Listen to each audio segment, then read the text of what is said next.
us as First Nations people or Indigenous people, we have a very respectful relationship with fire.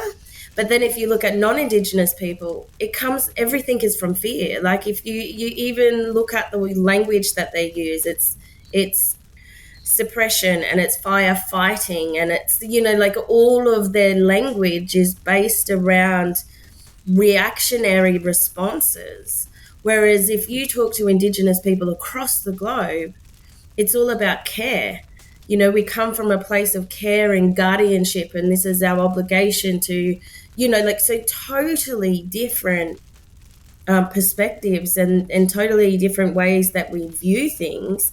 And that's why the money goes to the reactionary stuff and the more planes and the more, everything, tankers and the whole lot, and less to the people that are on the ground and doing the caring. Because what they're also not seeing is they invested all of that money into Indigenous fire guardians or stewards. They wouldn't be needing to buy fire planes.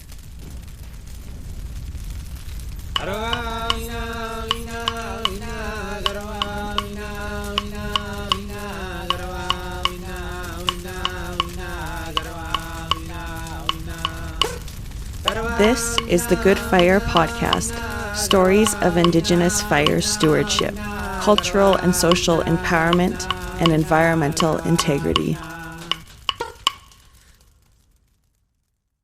Tansekia all, welcome back to Good Fire, Season 3 of The Matriarchs.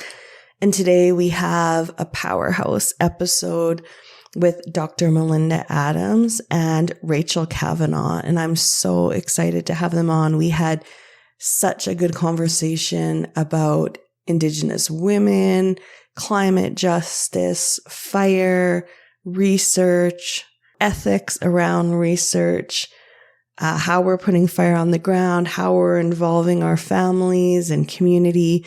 Anyways, it was just a really great episode. I've had the opportunity to meet Melinda multiple times in person now, and just always loves the energy that she brings and the honesty. And actually, shortly after we recorded this podcast, I actually met Rachael in Australia at the National Indigenous Disaster Resilience Gathering and got to meet her kids too, who are just amazing. And so yeah, really excited to feature these two women on this episode, and I'll see you at the end. Welcome back to Good Fire. I'm here for another episode, and today we have a really exciting episode with two Indigenous matriarchs, one from the so-called US, one from what is now Australia. And so, yeah, I'll first get them to introduce themselves, and then we'll have a really great chat about the work they were doing. So, Rachael, we'll go with you first. Jingala, Nanineo Bulumang, Nanineo Mingabu Wajang, Nanineo Yugambe Garama Jagunda. So, hello, I'm Rachael. I'm known in my family and community as Bulumang, which actually means the wind.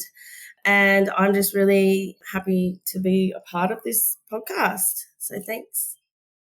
Yeah, thanks, Rachael. Can you explain a little bit about your organization? Yeah, so it's been a while, I think, Amy, since we've sort of touched base, but I actually run my own organisation now, my own consulting business, working with First Nations people across Australia and starting to step internationally. And it's purely driven by First Nations-led environmental practices and changing the narrative around how we care for country and the reasons why we do what we do and the solutions to our climate issues that we have, and also bringing our Jarjam, our children along for that as well. So I'm a part of the very first bilingual school in New South Wales in Australia, but our school is quite different to any other education system in Australia because we're actually going to transfer into a fully cultural immersion school. So everything will be delivered and based and run on language and cultural foundations and frameworks rather than the education system as we know it. And my role within that school is writing their cultural curriculums and their on-country programs and linking that back into, I suppose, our cultural ways of knowing and doing. So that's probably my favorite thing to do at the moment. But I do a number of different things. Like I mentioned, I work with First Nations communities across Australia to bring back cultural practice when caring for country. And when I mean caring for country, that's our whole kinship process around looking after country and our cultural obligations as guardians and custodians. I play a huge part in bringing back cultural fire practices, as well as reintroducing women as the caretakers of our waterways and what that looks like culturally, but how we can incorporate that across everything that we do. In a nutshell, that's what I'm doing. Yeah, thanks, Rachel. Doesn't sound like much. You should probably take on some more things. So this is awesome. I'm so excited because Melinda's here as well. And so Melinda's also known for her work with Indigenous matriarchs and rematriation of fires. So yeah, I'll pass it to you, Melinda, to introduce yourself and the work you do. Oh, yeah. Thank you, Amy. It's wonderful to catch up with you and seeing your work just grow and international connections and continuing the good fire work and the Indigenous matriarch-led work that you've been a part of for quite some time now. Rachel, it's wonderful to be in conversation with you. I'm a little familiar with your work and the work that Indigenous women are doing in Aboriginal Australia. So just thank you so much for what you're doing and for making some space to share with us and Amy's audience. So, Dagote, she Melinda Adams, Honchle, Shima, Angelina, Shita, Patrick, Shia, Jwaku. It's nice to be here with both of you. My name is Melinda. I belong to the San Carlos Apache tribe of what is now known as Arizona of the United States, and just introduce myself and my family. So professionally, I am an assistant professor, like a younger tiered professor working towards tenure at an academic institution at the University of Kansas, where I call home now. And I got my PhD from the University of California, Davis, where I spent a lot of time with cultural fire practitioners, kind of leading the way in returning fire to different landscapes and kinship networks in that area of the world. And I like to think that they taught me how to be a researcher, but they taught me how, to be a better relative, how to be a good human and a good ancestor. And so now what I do in my work is I'm interested in spending time with the community members that are in this part of the country now, because as Indigenous people, we all have relations or relativity to fire in some form or sense, whether that was historic or whether that's reclaiming those practices now. So I work with many tribes in this area in returning our good fire, cultural fire practices. So it's interesting because I study what it does ecologically from a plants and soils lens, but not as Western science confirming or validating Indigenous knowledges. Rather, I am very upfront and very vocal that this is Western science catching up to what Indigenous knowledge and Indigenous fire practitioners have always known. So it's interesting because I guess it could be viewed as extension work in the academy, but I write a lot of the things that I write and a lot of the research that I try to do. It involves making space for spending time with our community members to go over what it is that you're interested in, what questions they're interested in answering, and the tools that I have access to as an academic and researcher. And most importantly, they frame the narrative and they frame, the plan that we have moving forward with our research on climate change, our research on fire practices, on ecological responses, while also making space for our Indigenous youth, who I have the opportunity to mentor and research with in this role. So it's the second year doing that kind of work while also staying as closely tied as I can to the relationships that I have built and try to strengthen to my Indigenous fire relatives that are in California. So being in the Midwest and traveling back and forth as much as I can to make sure I stay in good relations with those folks. That's a bit about what I do, but I'm so excited to be here. Thank you, Amy, for the invitation. And Rachel, I'm so excited to learn. Yeah, awesome. So yeah, holy man, it was hard to schedule this interview, eh? We all must be busy. It's just, and I want to talk first, just to totally take it off all the, intellectual really things that we do, but just like what it's like to be a mom in this field. Like I know for me, right before we got on this podcast, like I was literally chopping up vegetables and chicken to put in my slow cooker so my kids could have food when they came home. And like Rachael, I know you were a bit late for the recording because you were dealing with kids. Melinda, I know you have a son as well that takes up your time. So yeah, just what your experience has been like that with trying, to be a mom in this space of Indigenous fire.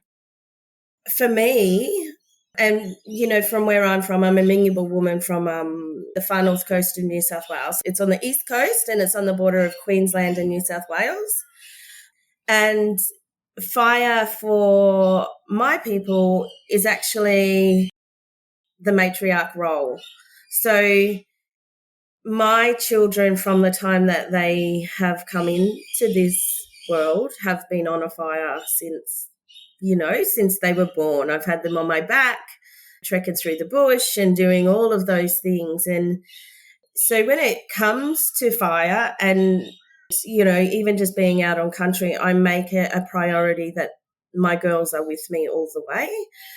My eldest daughter can lead cultural burns on her own without me being there and telling her what to do because she's been a part of it from day one. My youngest, I don't trust her as much. She just gets that cheekiness in her face when she, she has a fire stick in hand. It's always the youngest. Yeah. Not so much a leader in the sense. She'll just be like, oh, just go over here and do my own thing. Oh, just curious. Yeah. Managing the differences in who they are. It's tricky because we need to manage, and we live in a society where, our kids still have to maintain the Western ways of doing things. But culture and caring for country is a priority of myself and my family, that it doesn't come second to them. It is what they do. And if I'm out on country for 3 weeks, walking with fire, then they're out on country for 3 weeks walking with fire. They have very different interests in what they want to do when it comes to that, but they both want to be working on country and in the bush. So, yeah, it's tricky trying to manage all of those things. I quite often have arguments with the education system because they want to send a truancy officer to me because my kids are out of school doing certain things. And, I'm just very forward with them and tell them, that is their priority, like over school itself. The new school that the kids are going to, it doesn't matter for them because they're part of their learning. It's a part of them understanding what their roles are as guardians, especially as we enter into a world and a climate that is changing so rapidly. It's important for them to see the changes, and it's important for them to be a part of the conversation around how we can actually work with it, adapt, and come up with solutions as well, because children see things from a total different lens than what we do. So it is important that they're part of the conversation and they're out doing what they're doing. Yeah, that's awesome. What about you, Melinda? I know I've met your son at a few different events that we've done, and it's always been really nice. Aw, thank you, Amy. Yeah, so I have a son that in California, he would come with me on burns, and it was just so natural. Like, it's natural for him to be out there, and the folks that I was learning from, the elder practitioners that are bringing back fire in that part of the country, it wasn't uncommon. Here, it's a little bit different, and I can't wait to talk a little bit about this, but just the areas of land that are public and the areas of land that are private in the United States. It's so interesting when we talk about fire and what are the kind of restrictions and laws, which I know a lot of us have in common for burn plans and burn practices. So I'm in a fire-rich place right now, which is interesting because he's from a tribe of people that call themselves the people of the prairie. So he belongs here. He's one of the main reasons why we moved back to this area, because these are his landscapes, and this is like the homelands that his people belong to. Not mine. Mine's from the Southwest, but we follow our kids and their lineages and their kin networks. Yeah, so I'm trying to find a way, like Rachael said, like having them be in school all day and they need to take them out. I think that was easier to do where we were at before. And so I'm trying to find a way to make it easier for him to be here and learn from his relatives that are active members of their communities that are trying to do this good fire work and have them on burns. At the same time, like burn windows are changing and plant relative response to them are, if it's been fire absent, it's really hot and it's really high. So having that in mind and making commitments to be out on the land to lessen that intensity so we can invite elders out, so we can invite children out.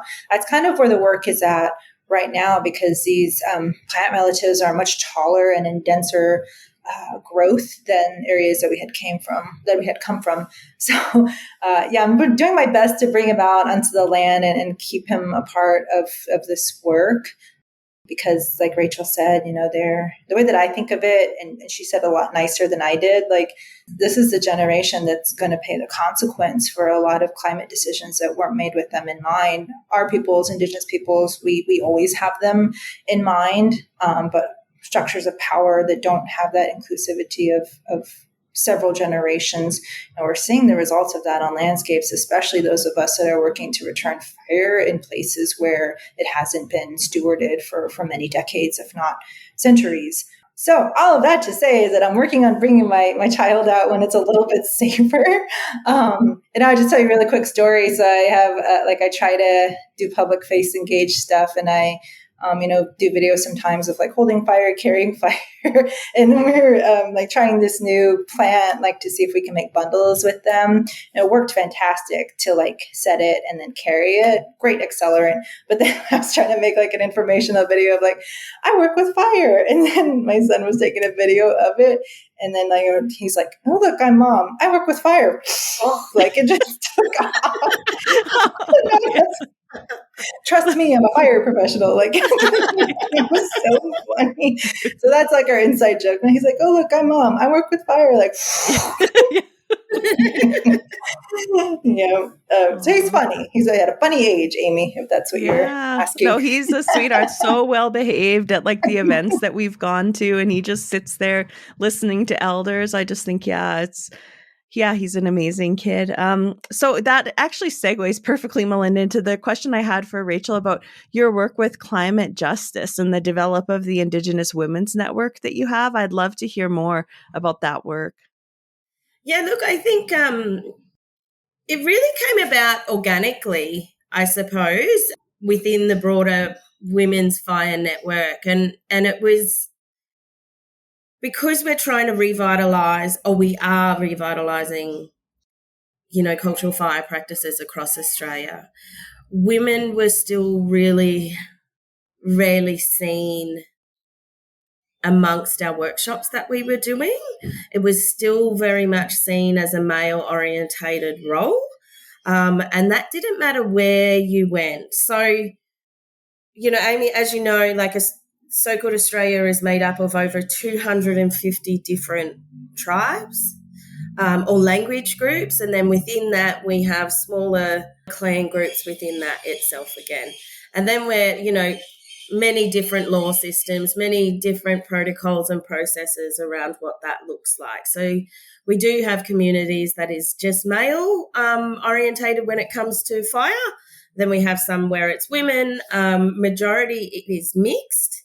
But due to, it's been interesting because at first it was really slow to engage the women. They were very much always there, but in the background and not so much in the practice of. And then the more women that sort of come along, and we started doing women's only workshops to bring them in, to make them feel culturally safe, to have those conversations without the men around, to then be able to, share our stories around fire. And some communities, some of their fire practice isn't in operation as yet, but we would sit with them and talk to them about their stories and their creation and, all of the things that come from that, which then gave them their fire story and their fire lore from the old stories that had been passed down. So it's always really important to have our elders with us and our children so that they're hearing those things. But once those networks and those, women's circles were starting to grow and sharing within their localized stories to go, well, actually, fire was here. And yes, women did this. And, then that opened up a broader participation, I suppose, because people could see themselves in it. But in the beginning, when we were really trying to engage, it was hard because they couldn't see themselves anywhere.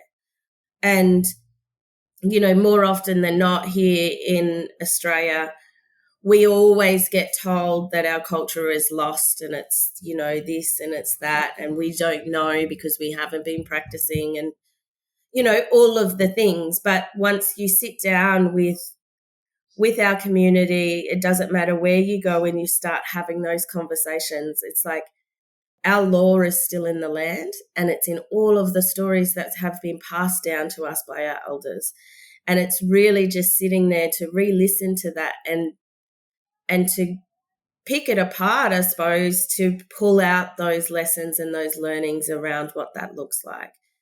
And for me, I've been really fortunate because I've walked country my entirety of my life with my grandmothers, with my mum, and I've learnt, first of all, how country changes, different country types, your plants, your animals, and all of the things, and then understanding how fire is then, implemented in each of those different country types.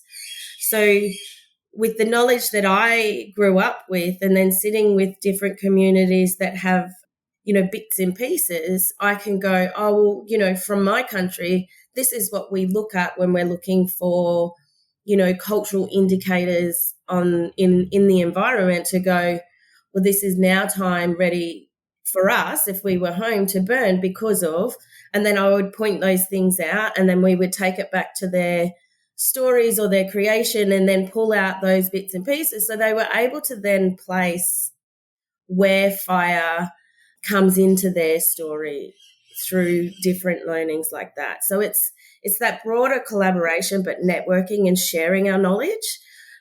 We still have some barriers here amongst our own community when it comes to, well, this is our knowledge and we're not sharing and, this is our country and so forth, but which is a very colonial construct because we weren't those types of people prior to all of that.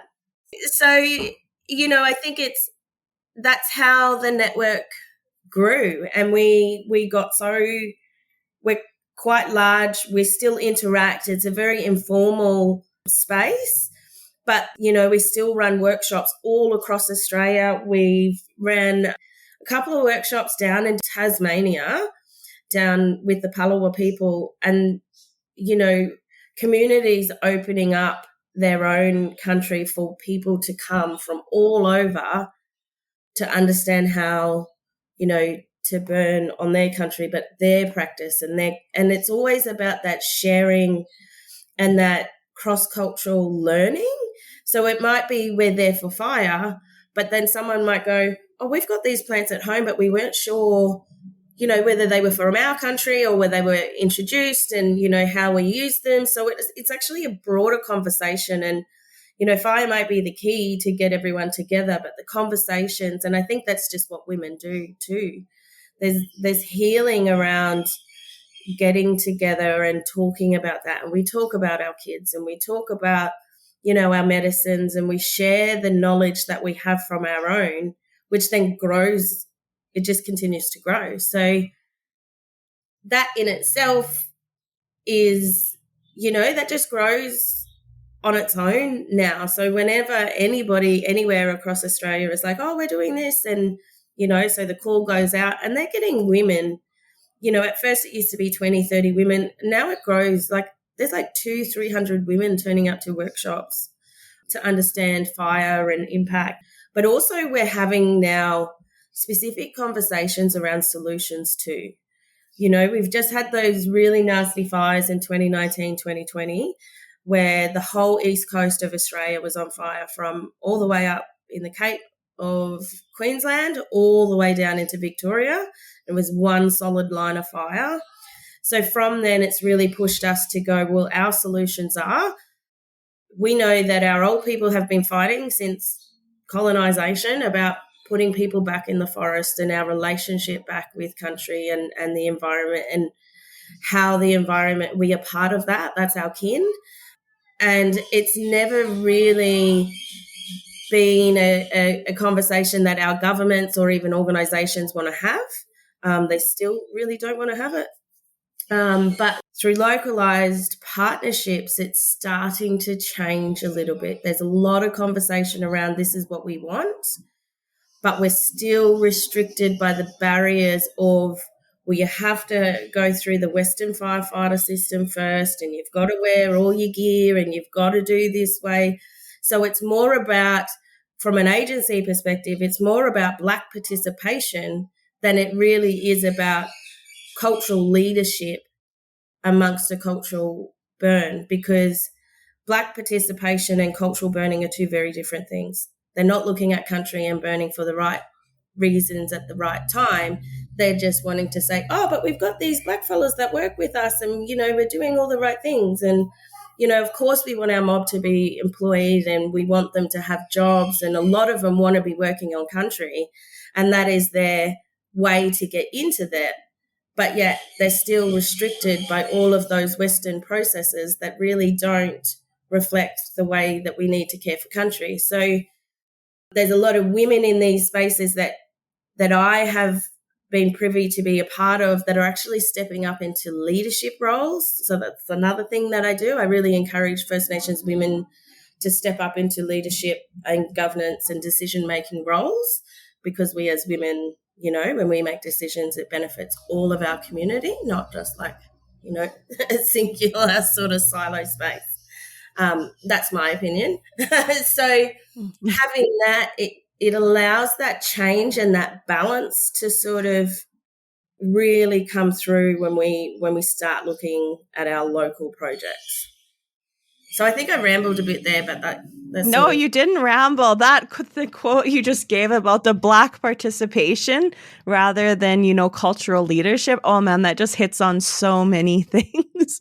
I think why in Canada now I'm such a big supporter of the Guardian movement, like similar to your ranger programs, and where you're funding people to work for their nations in those roles.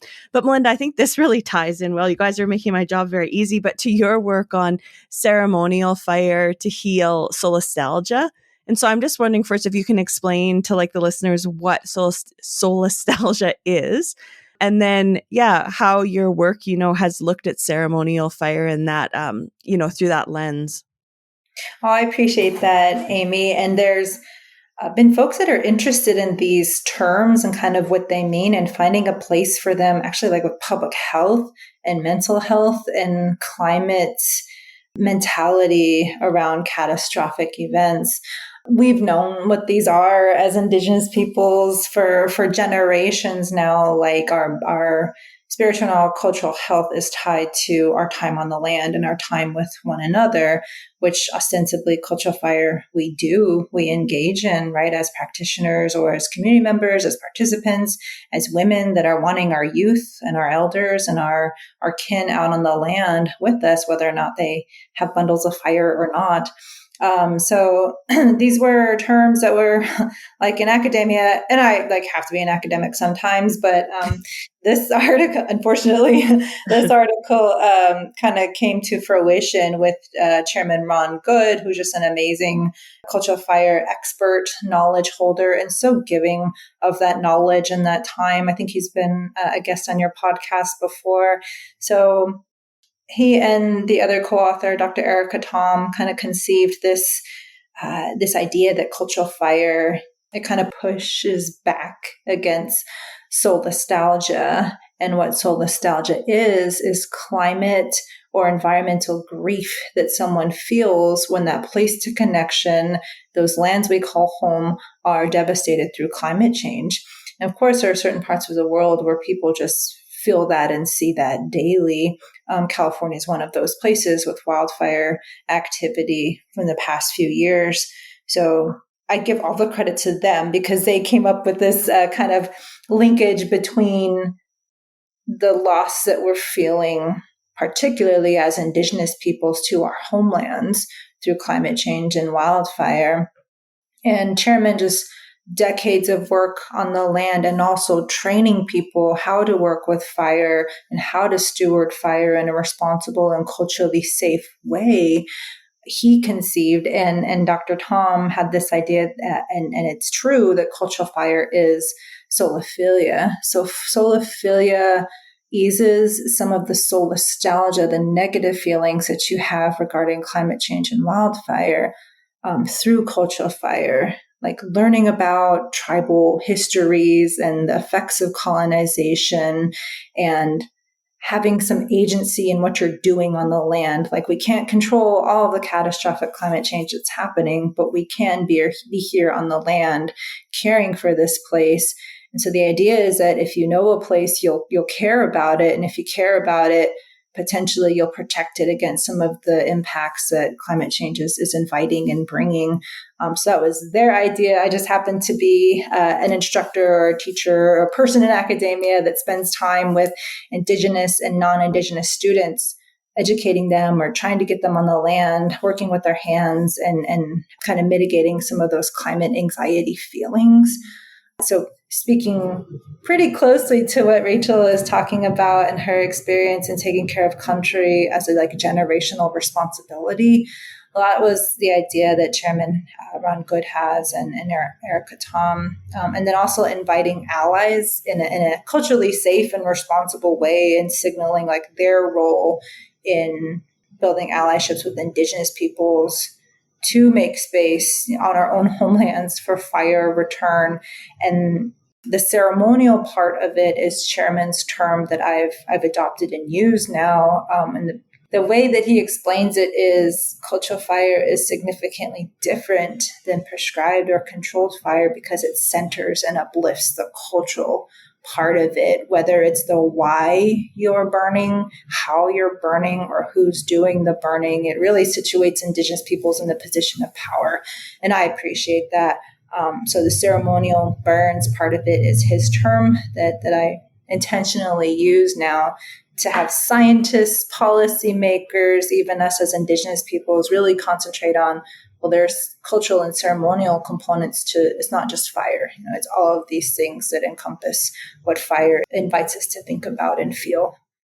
Awesome. Thanks, Melinda. Yeah, that was a great podcast episode that we had with Chairman Ron Good. It was actually probably one of the easiest ones I've ever had because I asked 2 questions and he talked for an hour and a half because he's an amazing storyteller, right? So he was just had a lot to share. But I remember that was his big message in that was that cultural fire has culture, and that's what differentiates it from everything else. Because here, what I'm finding, and I've talked about it before, is we're seeing a real appropriation of cultural knowledge. So instead of putting Indigenous people in leadership roles, it's kind of what you talked about, Rachael, where we're, hiring a few Indigenous employees, putting them in place, and then using that kind of as justification for prescribed fire programs. So are you seeing that there as well? Absolutely, everywhere, in every agency, in every organisation, across all levels of government, the appropriation of it's out of control, really. And it's hard because, we run these workshops where it's just mob only, where it's just for First Nations people, and then we will extend that out, so the wider public can get involved, to understand, to be a part of it, and understand what their roles are within that. But then what happens is particular people within that will then go and take that back to, their agencies or, and then go, this is what we need to do. And, my fight always is around that Black participation. But what isn't being spoken about as well when it comes to Black participation and them going, so we used to use the term cool burning or, cool fire or mosaic fire or, there's so many terminologies that we use to try to get people to understand, the wider public, to understand our implementation process. So then you have agencies now that forestry agency now go, well, we've got 2 Black employees and we're doing a lot of cool burning. So they're taking the leadership and the mob out of it to then implement a cool burn, but they're still missing all the processes. They're missing all the steps. And as Melinda said, they're missing the ceremony around it. Like, we need to be involved in it and leading it because it's our cultural responsibility and our ways of doing things. It's not and it just gets appropriated across every aspect of what we do. And at first there was that large push about having it, led by us as mob, but now here there's none of that. After the huge fires that we had in 2019, 2020, they've pushed the insurance, the fire insurance cost through the roof. So now that we used to have, specialized cultural fire rangers as such, where that was their work, they did that day in, day out. The insurance is that high, they can't pay their insurance. So they're now not burning country because they can't pay insurance. So there's, that feeds into all of the other barriers that sort of come into play. And then, there's now rules around with certain agencies that we also can't do fee for service. So if we go onto private property, sometimes they're like, oh, we'll donate, we'll do whatever to your ranger group, to your community, or to you, like whatever that looks like, whatever that local agreement is. But now there's rules where it's like you cannot earn any type of funding or economic gain from cultural practice. Full stop. Really? So that could be, that comes down to, our fire, the way we care for our water, weaving, gathering our food and harvesting. Like, it takes out every aspect of cultural practice that you cannot get any economic gain from. But yet agencies can go out and get all the government funding for cultural burning practices and doing all of these things because they have their, small handful of First Nations workers, which it's absolutely not their fault, but that is what is happening. And then you've got these poor people that are stuck in this role where they need to still, look after their families and all sorts of things and care for country, but yet they're actually being used as pawns to, take all of the fun. It's the ongoing, cycle that we see everywhere. It's not just here in Australia, but we see it everywhere. Yeah, we have a thing to hear about the retention of Indigenous employees, and because lots of them will start and work a little bit and then leave and people will say, like, agencies will say, like, well, how do we retain more Indigenous employees? And it's like, maybe your system just isn't working. Like, I don't think there's something easy here for an easy fix. Like, it's not, more pizza lunches or like a retreat. It's literally that the job is draining them and that they can't do it. Even the way that the system is set up in the United States, like anybody working in wildland fire, the ephemerality, like the short-termness of it and the stress that it puts on the body, like the whole way that it's conceived, it's really difficult to, and then changing an agency from fire suppression to being an agency that has funding or that supports funding for getting good fire on the ground. And then adding, Indigenous cultural fire, how those different, going back to Ron Good's point and your point, both of your points, just the landscape of fire, wildland fire as a profession, it's built on being suppressive and seasonality, not full-time, full capacity, long-term jobs. Yeah, I almost here we're with my new role, right? We're looking at like where money spent. Is it going towards Indigenous peoples when it says it's supposed to be. And one thing I just got looking at how much we're spending on suppression equipment. And like I was reading, the governor of Saskatchewan just bought 4 planes that they're retrofitting to air tankers. The cost is $185 million for 4 planes. And every retardant drop out of those planes is like between like $10,000 and $20,000.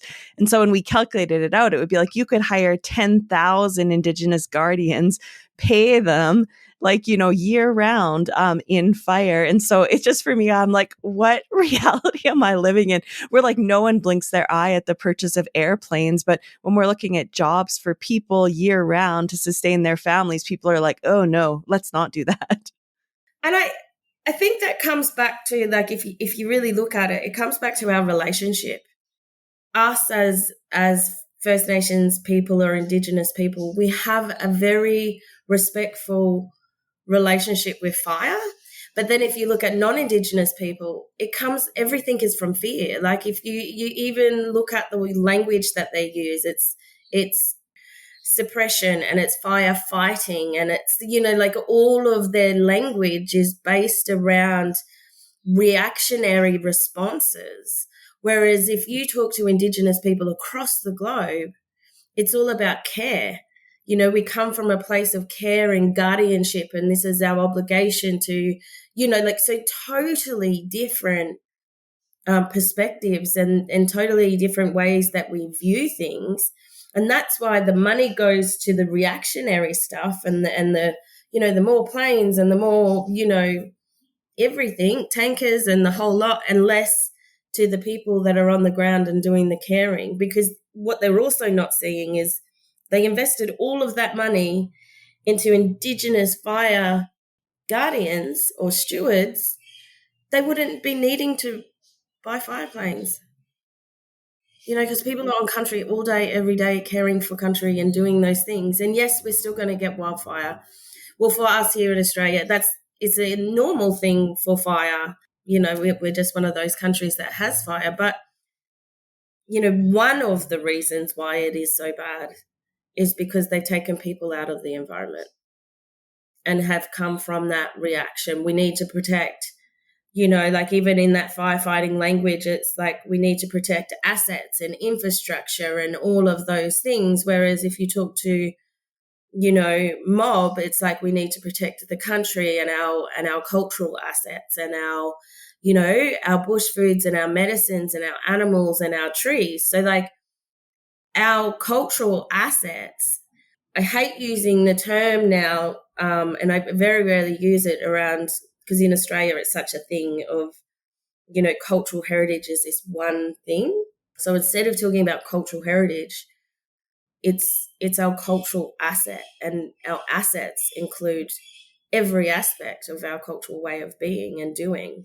So that needs to be protected as a priority, as an asset. Whereas if you talk to firefighters, it's like, no, that shed in the bush that's an asset. It's like, but if we looked at it, if we all looked at the environment as our number one priority to sustain us for generations to come, there would be a very different conversation.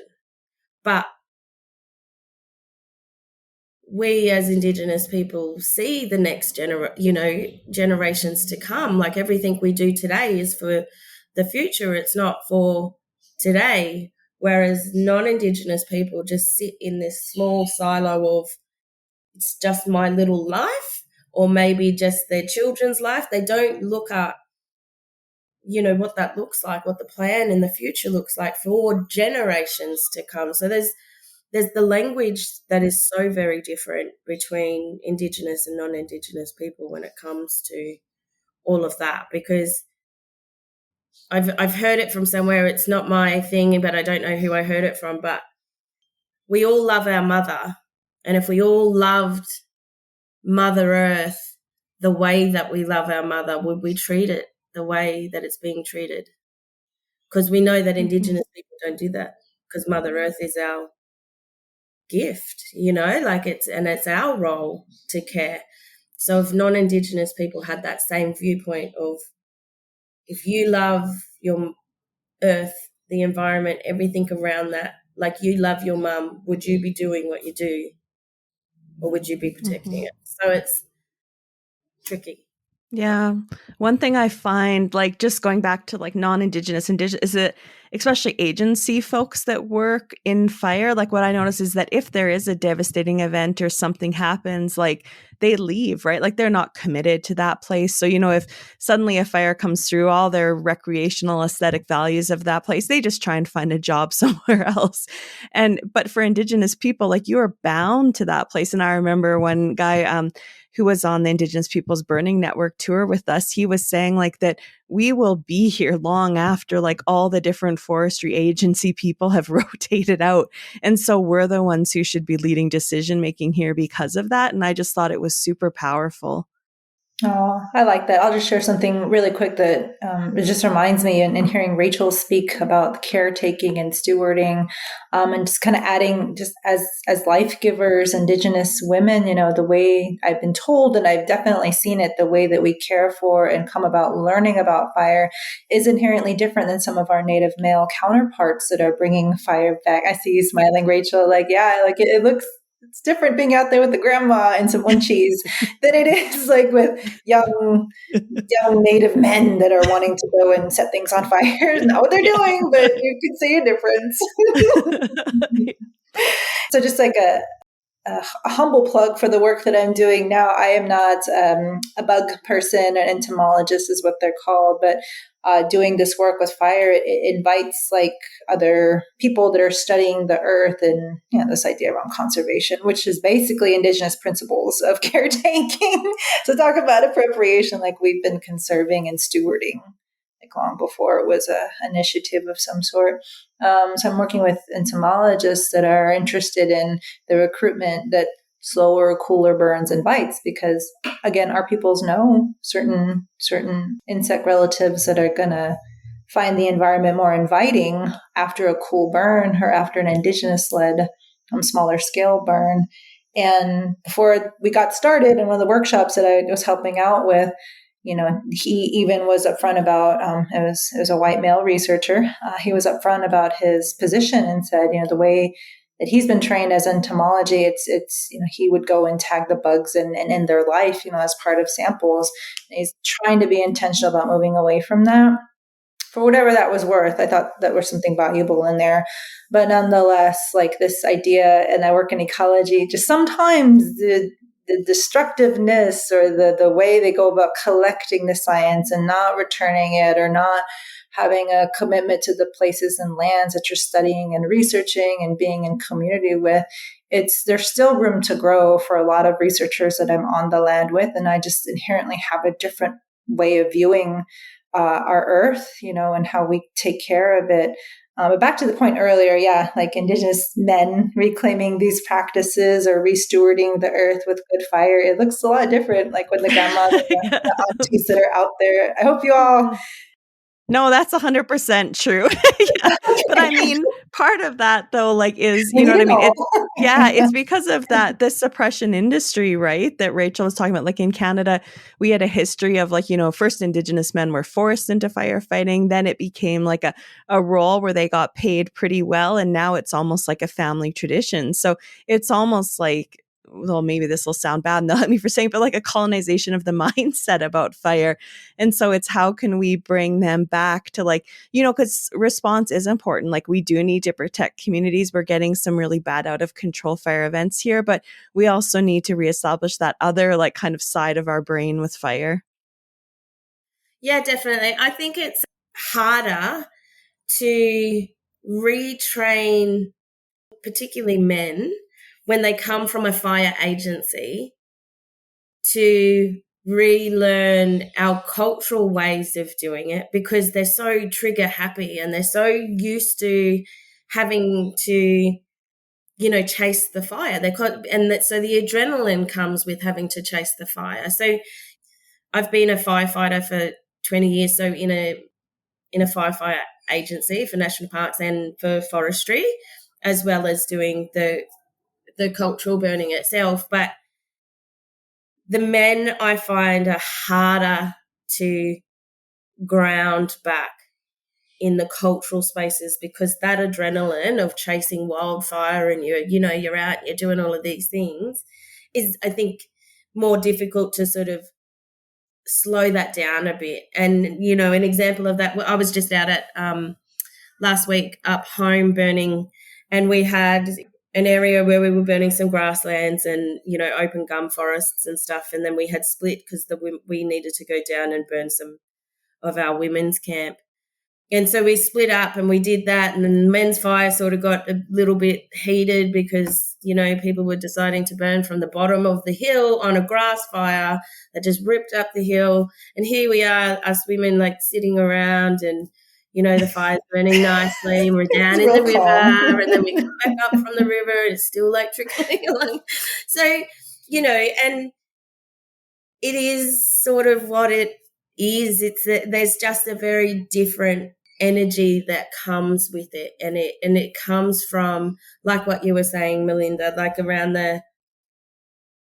we're life givers and we're nurturers and we do all of that just as being women. So then our practice of, whether it is fire, whether it is, harvesting or whatever, that it comes from that nurturing space, and it's a community driven thing. It's not just like one step after the other and the males, do what they do and they get all excited and, so it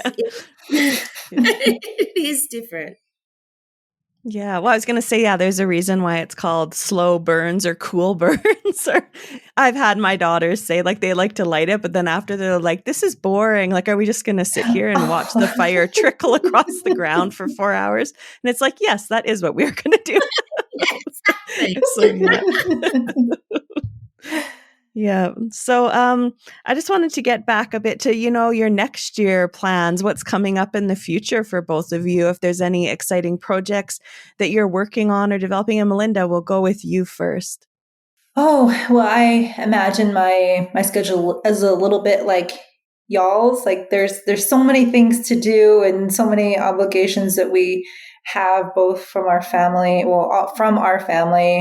for our communities and as our families. So there's just so much to do. And again, I'm going to take up the space of the academic.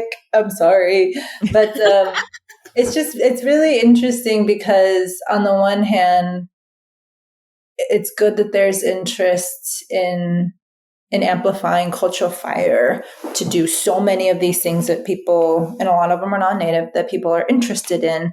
So it's great that there's a momentum. When I was leaving California, like the amount of funding that people, were throwing around to work with cultural fire practitioners. But back to Rachel's point and your point, Amy, like we need to be the ones leading this work. We need to be the ones that are setting the agenda and the time scale. And some of those things just don't match up with like grant initiatives. So on the one hand, it's exciting that there's interest in the work. And on the other hand, like as an Indigenous person, an Indigenous woman doing this work, I'm obligated to like the work to be done, but also my people, and trying to protect as much as I can any kind of extractive behavior, any kind of appropriation of knowledge. So on the one hand, I have some flexibility in trying to frame what it is, the work that we're going to be able to do. But on the other hand, like my allegiance is always to, or my responsibility is always to my people. So trying to navigate that is exhausting just thinking about it. But some of the interesting research that's coming out is this science to policy pathway that's now being carved. And a lot of that is I'm just acknowledging the Indigenous cultural fire practitioners who are also academics, mainly in California, that are doing this work. For example, the Wildland Fire Commission's report for here in the States. It's so many recommendations that a team of 50 members of Wildland Fire put together to go before Congress to build into federal law. So those are people like Bill Tripp, Amy, who I think you definitely had on your show, and then Don Hankins.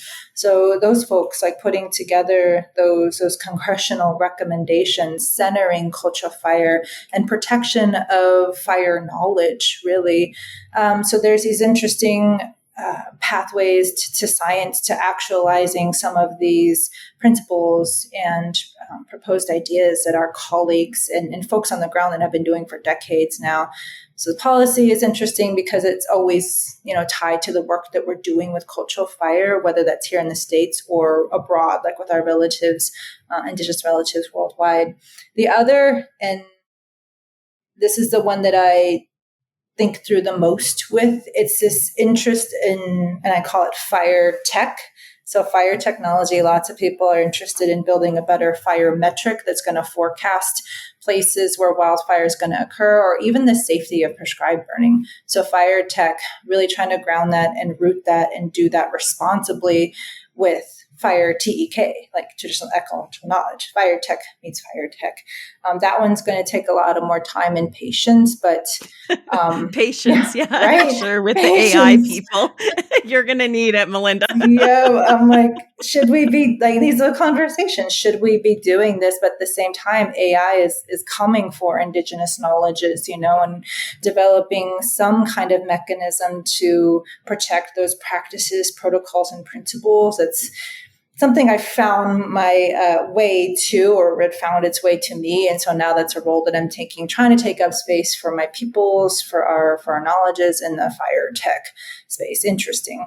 So those are two things that are exciting and take time and energy, but nonetheless, continuing the partnerships that I have and hold high in the West with folks that are experiencing wildfire firsthand. So the Indigenous cultural fire practitioners in California, I'll always go back, and I just, my work is with them and my heart is with them. So trying to make time for them, while also developing partnerships with the many tribes that are represented here in the Great Plains region. So needless to say, I stay busy. I stay pretty busy. And then just trying to bring my family along, trying to intentionally be a radical academic that takes my family and brings them to conferences and is, the woman that has her family with her, because this is generational work that I want to make sure that people see and it's normalized.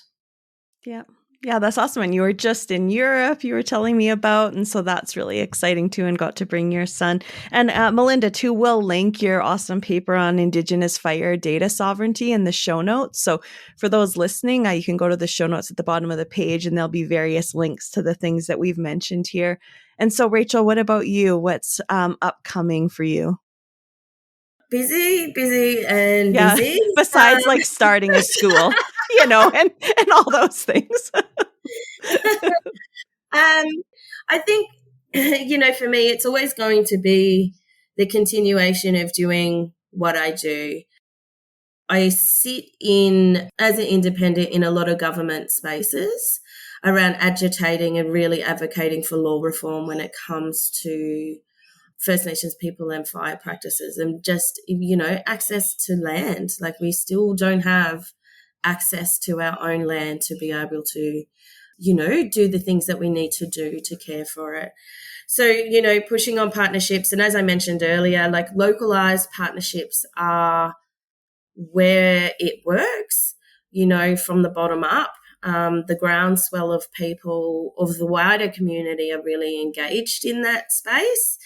And it's easier to access land through private than it is through any other sort of organisation or agency. But I'm very much in the faces of all our politicians around changing the way that things are. I think sometimes they see my name and they're like, oh, this woman again. But we need that as well. We need people to be advocating and really pushing for change in that space, and for change in starting to have a relationship and changing the way that we're doing things, because the status quo and the way that things have been done is really not working. And we're seeing that not only here in Australia but globally, and really pushing for First Nations people to be leaders when it comes to anything to do with climate or environment, because we are. And it's funny, Melinda, that you keep talking back to from an academic perspective, because that's a really tricky space to be in. Like, so I've gone to uni I've got a couple of degrees, and I did start my PhD, and then I didn't last very long because I personally find it very hard to sit in that space. It's too tricky for me. I feel like I'm constantly, because I'm opinionated as well, I constantly find myself in situations that, I just don't have any time for that. So, but on a good note, I've been picked up to do some, it will be public research around First Nations on-country principles and protocols. So what we're finding in Australia is that everybody wants the blackfellow or the Indigenous person, and then they want the end product, whether that's, it doesn't matter what the end product is, but they want this to this. But what everyone is missing is the protocols and the processes and everything that follows between the ask to getting that, whatever that is, the product. So my research is funded to actually write about the processes and our protocols and our principles to get from A to B.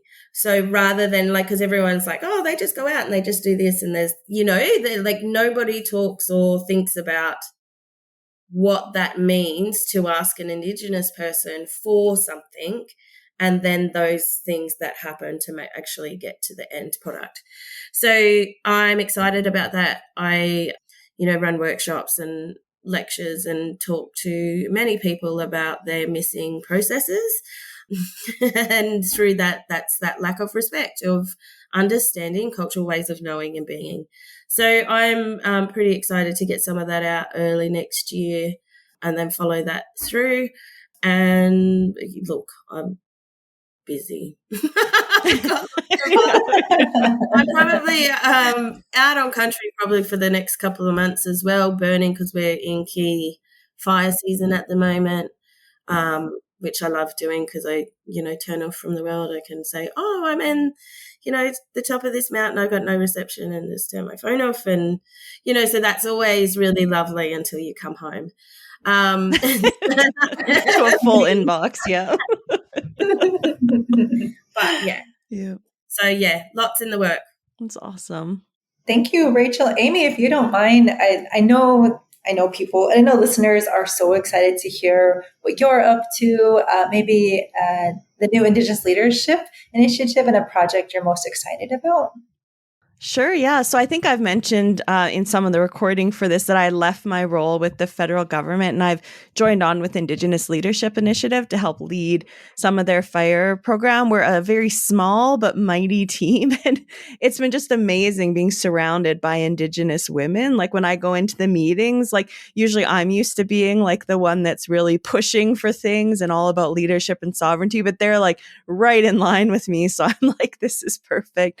So yeah, it's been really neat. And one really exciting initiative that I'm really excited about is we started working on a concept for a national Indigenous fire working group about 6 years ago. So with a colleague, Stacey Sankey, when I was with the government, and we it was in the blueprint for wildland fire science, and it anyways ended up getting funded. And so we've had probably 4 years of engagements and all these different things with Indigenous people across Canada. And what it's led to is the development of this group called the Thunderbird Collective.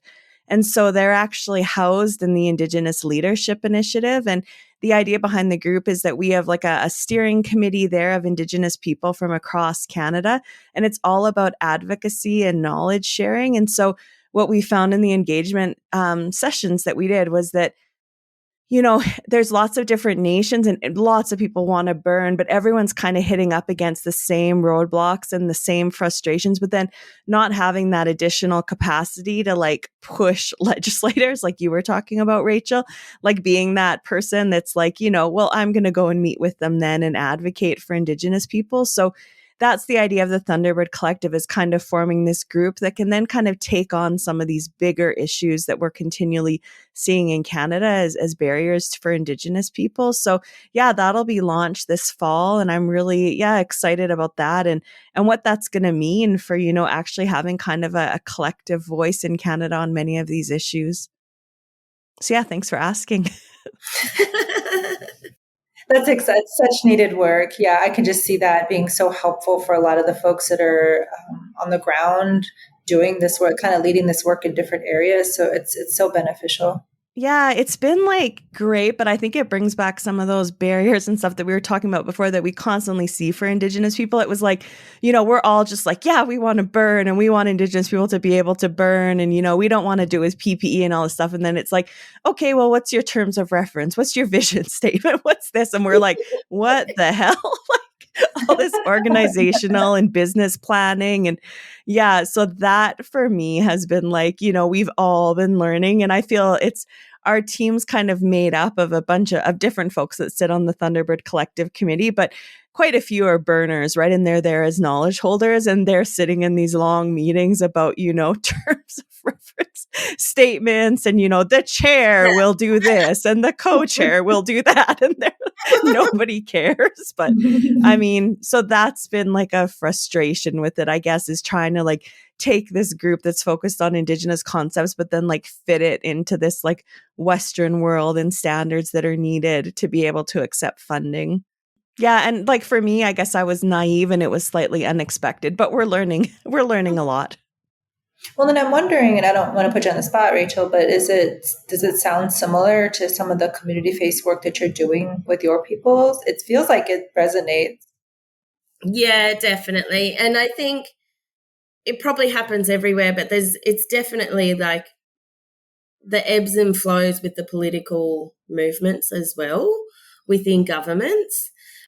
But since stepping out and running, and so I worked for Fire Sticks Alliance for a couple of years there alongside Victor Stephenson in the senior leadership team, but with all of my experience and even working with Fire Sticks, I could still see the gaps that weren't being filled, and that's why I sort of stepped out of that role and created my own consulting business to start filling those gaps. And so we're at a really critical point here with when I work with First Nations people or organisations, community groups, whether they're doing their whole of country plans or their fire plans or whatever that looks like around their funding, is really trying to flip what that looks like. So yes, there's a bit of funding that comes through and here's your grants, and usually the smallest bit of funding has the biggest reporting, that you have to do. But really getting the mob and our people to start negotiating and going, well, actually, these are our outcomes and that aligns with the outcomes within this grant, but this is how we're going to report on it. So really trying to push back on what that actually looks like. So it starts, and look, in some states it's harder than other states. But we're actually it's actually coming along better than what I thought. I thought we would have more issues. But when we look at federal funding, that's a whole different ballgame. It's like you fit their funding and or nothing. But definitely through that. And we're also finding that we're also stepping away from any type of government funding and looking at philanthropic funding and that kind of work, because it's more progressive. The reporting is less. Like a lot of the funding bodies that community work with that I'm a part of, they can actually send in a 3-minute video of this is what we've done this quarter, or this is, so they're actually going back to, and the reason behind that is their oral storytelling.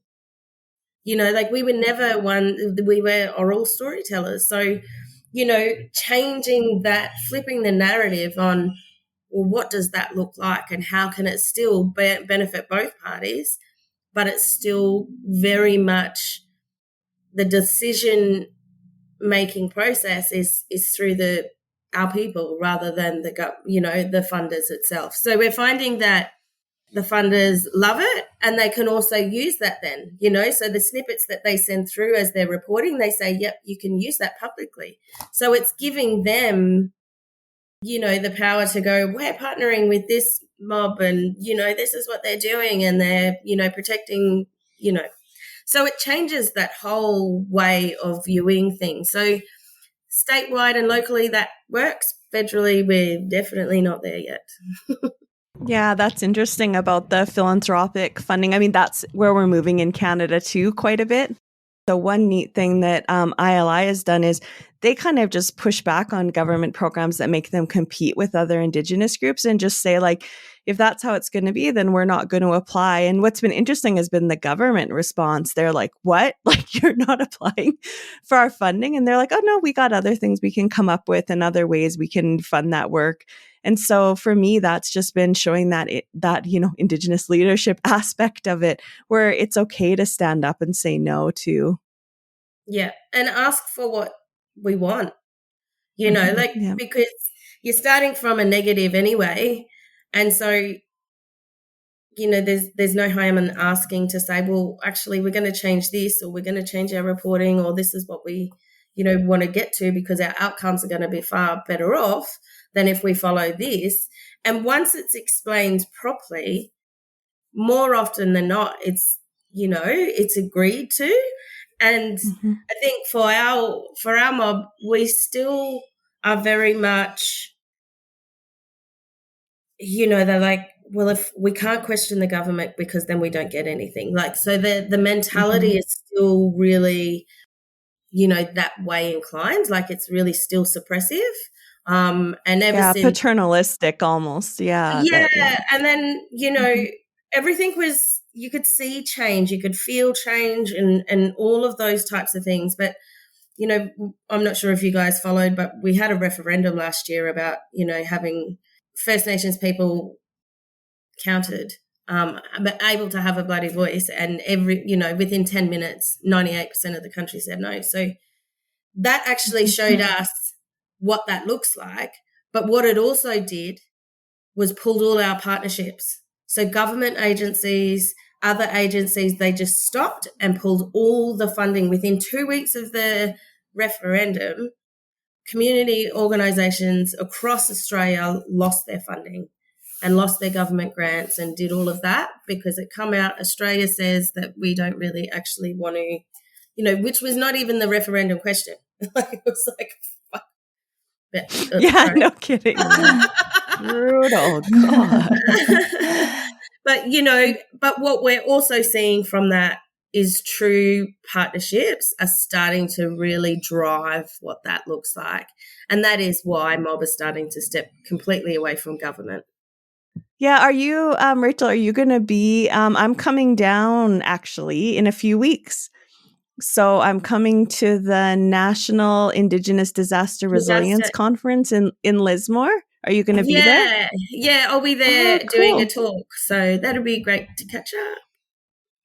Yeah, it'll be nice to finally meet in person after all these years. So yeah, that'll be great.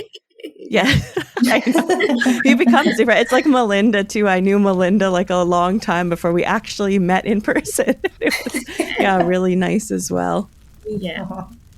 Cool. Well, I'm glad you'll be able to spend some time together. That'll be really nice. Yeah, thanks. And thank you, Melinda, too, for being here. I know you both are busy moms and busy schedules, but it was just amazing to catch up and hopefully, to continue the conversation.